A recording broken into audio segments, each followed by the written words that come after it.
The U.S. To us, it's a place called home, but to others, it's a place called hell. The land of hope, or so we're told, but to them, it's the land of monsters. They come in with their soldiers, their puppet dictators and their corporations, sucking the culture out of third world countries and inputting its capitalist ways. They call it democracy, but I call it imperialism. I'm tired of the mainstream media never showing the suffering of my people, and not just my people, but your people, our people. We are all affected by imperialism whether we agree with it or not. And until we all have the courage of Mohamed Bouazizi, a 26-year-old Tunisian man who set himself on fire to spark revolution, then we will forever be affected by the monster I call imperialism. Fed up with the sweatshops, the violence and tear, sparking revolution, but still nobody cares. Well, you know what? I care, and you should too. So Mohamed Bouazizi, you are my inspiration, and you will never be forgotten. To start a revolution is my #1 option. I was born in Tunisia, worked in Egypt, went to Iraq, Yemen, Bahrain, and Algeria. Fought with the Zapatistas, met with the guerrillas in the Philippines, and now fighting in a bloody bath in Libya.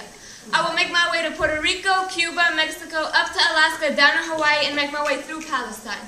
My name is freedom, unity, equality, and justice. The people in the third world have been silenced and oppressed for too long. Common struggles, common enemy. Our public governments don't care about the people but the money. It's profit over people. But aren't our governments supposed to be by the people for the people? The people in Egypt have united and taken Mubarak down. Muslims and Christians. Mubarak was worth thousands and his people lived off of $2 a day. He was the enemy. Mubarak was friends with the enemy, a supporter of Israel. He closed off the border to Gaza, denying them access to clean water, food, and medical help. The corrupt US-supported dictators should be scared because the people have woken up. The people will not be silenced. On February 7th, as working-class residents of Wisconsin watched the revolution unfold in Egypt, their governor was holding a meeting that would soon spark our own revolution here. Scott Walker took a walk on the dark side when he proposed Special Assembly Bill 11, a bill that would strip over 175,000 public employees of collective bargaining rights, destroying the unions that represent teachers, social workers, doctors, and plenty of others. Showing the people no dedication, he's also making huge cuts to education, making college renovations with a public-to-private school motivation, making cuts to health care, not giving the people their share. Scott Walker, are you there? He's proposing a bill to escape a financial deficit that wouldn't even exist if our governments knew how to allocate tax money correctly. He's a joke. From a few dozen students and teachers leading the first protest, to farmers leading tractor rallies, to over 125,000 working-class people occupying the Capitol, the movement is growing. On March 11th, the bill was passed. The people's resilience is unstoppable. Catch them sleeping at the Capitol, we won't stop.